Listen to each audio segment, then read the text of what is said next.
I'm Nima Rajan. The Assembly of First Nations National Chief, Rajan, says she and First Nations expect concrete action and changed behaviors, not hollow apologies. Chief Archibald is calling on Prime Minister Justin Trudeau to demonstrate through actions that he is committed to the healing path forward.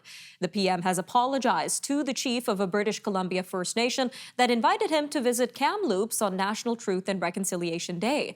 This was in order for him to reflect on the legacy of the country's residential school system. However, Mr. Trudeau instead flew to Tofino, BC to see his family. A Canadian senator says Afghan women ministers issued pleas for help to Canada and warnings about atrocities 2 months before the Taliban took control of Kabul. Senator Salma Tulajan says more should have been done earlier to help Afghans leave the country. The senator says that during a June video conference with Canadian politicians, female Afghan ministers warned that a crisis was looming. In July, Afghanistan's ambassador to Canada briefed Canadian parliamentarians on Taliban brutalities as they advanced on the Afghan capital. There is overwhelming support for requiring proof of COVID-19 vaccination to be allowed or allowing access into places like restaurants and gyms. A new Leger poll indicates 78% of respondents either strongly support or somewhat support requiring proof of vaccination to visit non-essential public spaces. Support ranges from a low of 70% in the Atlantic provinces to a high of 86% in British Columbia. 81% of Alberta respondents also supported the move. A military contingent is in Alberta to help with the COVID-19 crisis. Public Safety Canada says the Canadian Red Cross is also planning to send up to 20 medical professionals to augment or relief staff working in Alberta's hospitals. Operation Laser is the Canadian Armed Forces response to COVID-19.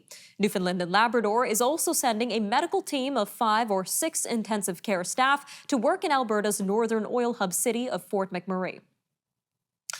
A mayor of a Manitoba town facing tighter public health restrictions says being lumped in with communities that have low vaccination rates is not fair. In Niverville, vaccine uptake is at 81.8%. This is slightly above the provincial average. Mayor Myron Dick and other leaders think there should be an exemption to punitive penalties. The Southern Health Region, where Niverville is located, is home to 15% of the province's population. But its residents make up half of all active COVID-19 cases in hospital and 2/3 of cases in intensive care. Toronto researchers have found that the prevalence of non-melanoma skin cancer is on the rise in Ontario. It is climbing by 30% from 2003 to 2017. The researchers found that younger people had the most rapidly increasing rates of skin cancer, particularly younger women. The study also suggests annual mortality rates for skin cancer rose almost 5-fold from 1998 to 2017. The study is published in the Canadian Medical Association Journal. McMaster University has apologized after thousands of students partied off campus in Hamilton this weekend. McMaster President David Farrar says it is completely unacceptable. About 5,000 people descended on a street early Saturday afternoon, leaving a wave of damage, resulting in multiple charges. A small plane that crashed in Quebec on Saturday evening had been towing a marriage proposal banner. The Transportation Safety Board says the Cessna 172 was towing a banner spelling out "Will you marry me?" when it went down near Old Montreal. The passenger in the plane was killed in the fiery crash, while the pilot is in hospital with undetermined injuries. The cause of the crash is still under investigation. Quebec is budgeting more than $500,000 to promote and support the French language among immigrants. The province says the funding will support 12 associations that work on the integration of immigrants in developing projects to strengthen their use of French. It says French skills are essential for immigrants in order to be part of Quebec society. Nova Scotia's proof of vaccination policy starts today. The new rules mean anyone aged 12 and up is now required to prove they are fully vaccinated against COVID-19 in order to access non-essential services and activities. The province says original proof of full vaccination records is acceptable in both paper and digital formats. An international ferry service that links Canada with the United States is set to resume next year after being cancelled 3 years in a row. An update on the Bay Ferries website says its high-speed catamaran ferry service between Yarmouth, Nova Scotia and Bar Harbor, Maine is expected to start in the spring of 2022. The last 2 seasons were cancelled due to the COVID-19 pandemic. The 2019 season was scrapped due to construction.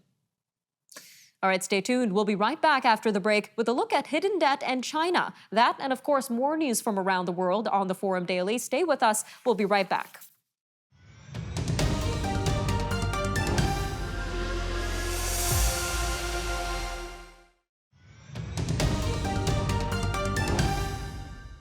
$165 countries owe China $385 billion US in so-called hidden debt. A study by AidData, a research lab at William and Mary in Virginia, shows that this debt comes from participating in Belt and Road initiatives. Moreover, the research shows some of the loans have been underreported to the World Bank. Some countries could not afford the government-to-government loans, so the Chinese government lent the money to private borrowers who do not have the same transparency requirements. And as a result, some countries now owe debt worth over 10% of their GDP to the Chinese government. Well, with us to unpack this interesting study is Dr. Ammar Malik, Senior Research Scientist at AidData. Sir, welcome to Forum Daily. Thank you very much. So let's start with a brief overview of the aim of the study and why it was conducted in the first place, sir. As you have noted in your introduction, China is now become the lender of first resort for many, many countries around the world. So what you're seeing now is that China is outspending the United States by a margin of 2 to 1 to the tune of about $85 billion a year in development financing around the world. But unlike the G7 countries, which have a commitment to and in a systematic way declare all of those financing activities that they're doing through the OECD, which is an organization based in Paris, China does not do that. So Chinese lending, in a way, is shrouded in secrecy. And it is very difficult for other donors, citizens, to ascertain how much is being spent, when, and where. So here at AidData, which is a research lab at William and Mary in Williamsburg, Virginia, we have an initiative going on for over 10 years, which systematically tracks these project finances so that we make public some of the details that are otherwise not available as to the when and the where, how of Chinese development financing. All right, sir. So let's dig into this secret financing here. What exactly is hidden debt and how is it different from foreign aid? Well, there are different ways of thinking about hidden debt. In our approach, the way we've thought about this is, what you have to understand is that in the last few years, especially what we call the Belt and Road era, the BRI era, the Chinese financing has used more creative ways to fund governments that otherwise do not have the capacity to take on these big loans. So what we see is that as compared to the pre-BRI era, the likelihood that Chinese financing will go to government borrowers has gone down dramatically. Now we see that up to 61% of the financing coming out of China is actually going to other entities, which could be state-owned enterprises in developing countries, could be state-owned banks, they could be joint ventures or special purpose vehicles. Now, all of that means that we are now looking at sort of murky terrain, which is between public debt, which is declared and in the public and has to be reported to international organizations like the World Bank and the IMF, and private transactions, which do not have all of those stipulations and all of those requirements. So as you said, we have found that 42 countries now have debt levels in excess of 10% of their GDP. The total that we have found in hidden debt, which is the gap between what is out in the public sphere and people know of, and what is actually owed to China, is $385 billion, which on average is 5.8% of GDP of some of these countries. Now, one other thing that I think is important to understand is that a lot of times these debts are in the form of implicit debt. So, for example, in a power project that's being funded by a Chinese company, the government may not be the borrower itself. The borrower might be a private entity or joint venture, as I said. But the government has made a guarantee that in case the project goes belly up or some kind of problem happens, they will foot the bill. So ultimately, the objective of this exercise was to systematically uncover some of these instances and to make sure that the public, both internationally and especially in those developing countries, are aware of these ground realities. All right, sir, just about a minute left here. But how are these 42 countries, how are their governments keeping track of what they owe to the Chinese government in this hidden debt? Look, every country has, as I said, an obligation to report these debt numbers to international bodies. They all have reporting systems of their own.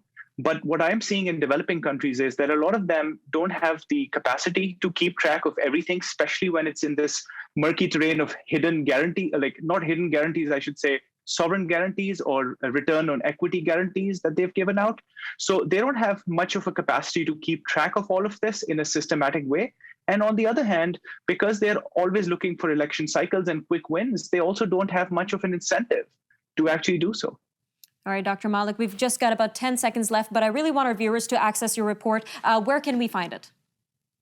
Visit our website. It's AidData.org. You will find the data set and the report and the documentation. Everything is on our website, AidData.org. Perfect. Thank you, sir. And we'll be right back.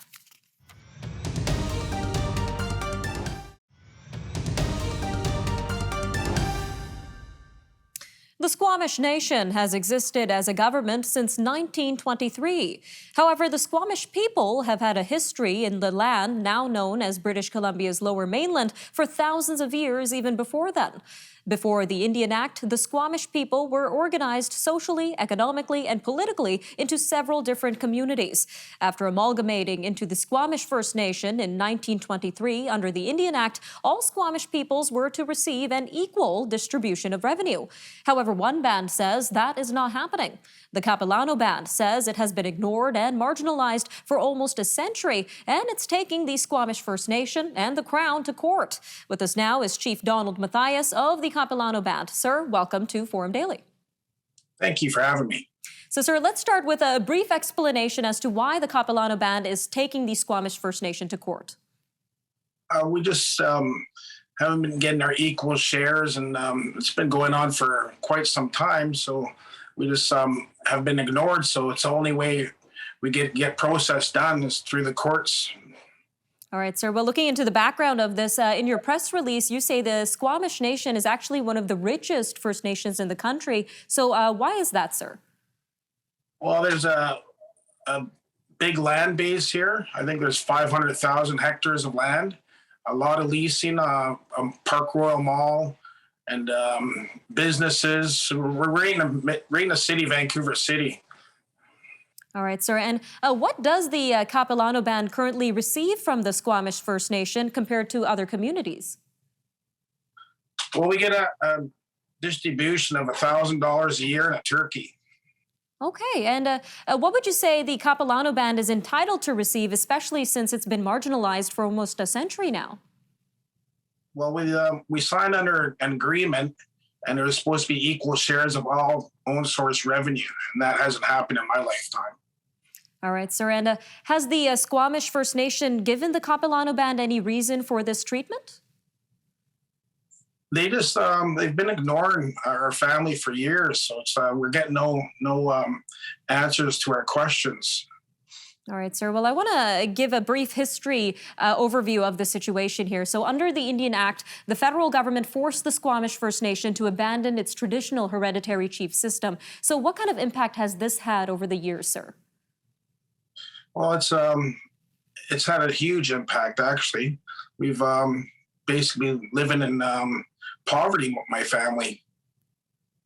All right, sir. And I know we're coming off the heels of the National Day for Truth and Reconciliation. As a residential school survivor yourself, what does truth and reconciliation look like for your community in this situation? Well, I think the federal government has to acknowledge our family. You know, they're talking about truth and reconciliation today. And I mean, we're an example that we need some truth and reconciliation for our family right now. All right, sir. Well, we are broadcasting this interview to millions of homes in Canada. What is your message to the Canadians watching this right now? We just want what we're entitled to. We're just, I think it's only fair. You know, there's millions, maybe 110 million in own source revenue. And the $1,000 a year is just, it's hard in this day and age. Definitely, sir. Now, would you be able to share some of the stories from your community, sir? We do have about a minute, 30 seconds left. Would you be able to share how this is impacting the people in your community? There's huge issues here with drugs and alcohol, and this is what's happening. Our people are really suffering today. So I just we need justice is what we need. And all right, sir. And what are the next steps for you moving forward from here?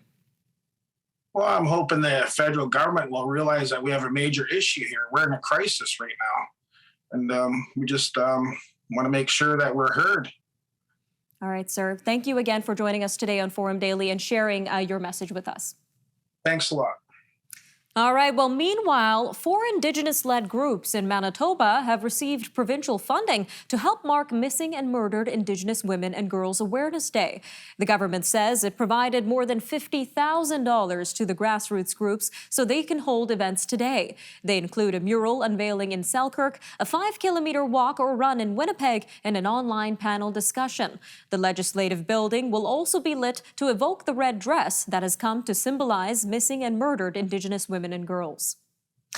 Okay, after the break, we will be back with stories from around the world. A new report opens a Pandora's box of secret wealth. An oil spill coats the California coast, and North and South Korea resume communications. We'll have these stories and more when we come back, so stay with us.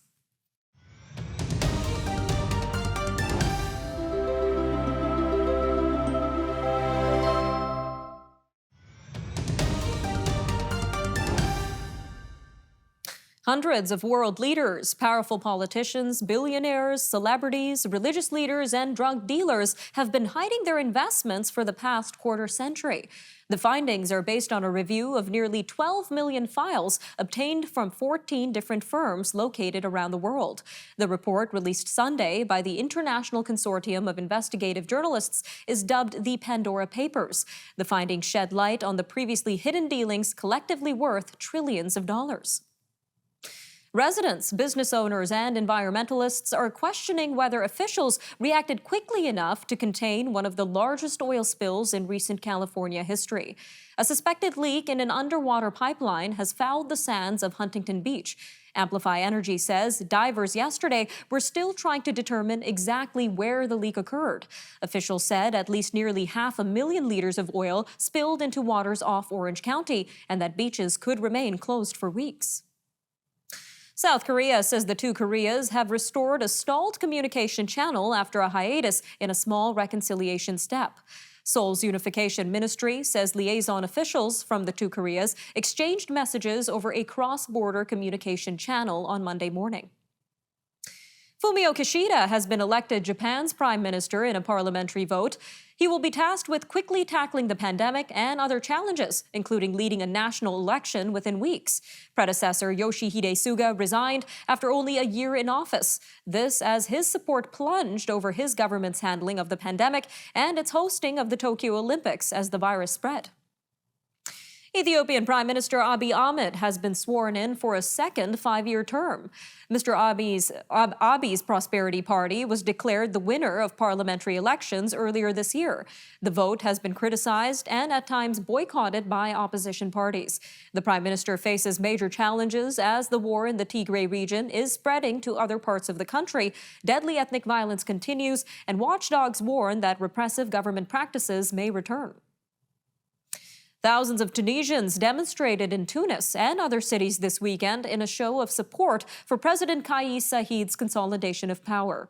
The president dismissed his prime minister, assumed all executive powers, and froze parliament in July. This was following nationwide anti-government protests. While critics say his actions are unlawful, the decision has proven widely popular with the Tunisian public. Well, Chancellor Angela Merkel says Germans must keep working for democracy. This as the country celebrated the 31st anniversary of the reunification of East and West on Sunday. In what is expected to be one of her last major speeches, the outgoing chancellor said that reunification happened because there were people in East Germany who risked everything for their rights, their freedom, and a different society. China is tightening political control over the country's internet giants. The crackdowns have shaken the industry, with investor jitters knocking more than $1.3 trillion off the total market value of e-commerce platform Alibaba, games and social media operator Tencent, and other tech giants. The campaign is prompting warnings that the world might split into separate markets with incompatible technology, meaning products from China wouldn't function in North America or Europe. A prospective Russian hypersonic missile has been successfully test-fired from a nuclear submarine for the first time. The Russian Defense Ministry said Monday that the Zircon missile was launched from a submarine and hit a designated mock target in the Barents Sea. Russian President Vladimir Putin has said Zircon would be capable of flying at 9 times the speed of sound with a range of 1,000 kilometers. New Zealand's government has acknowledged what most other countries did long ago. It can no longer completely get rid of the coronavirus. Since the early start of the pandemic, New Zealand had pursued an unusual zero-tolerance approach to the virus. That changed when the Delta variant took hold in August. Prime Minister Jacinda Ardern announced a plan to ease lockdown restrictions starting Tuesday. FIFA says it encourages COVID-19 vaccinations in a first direct plea for players to get jabbed.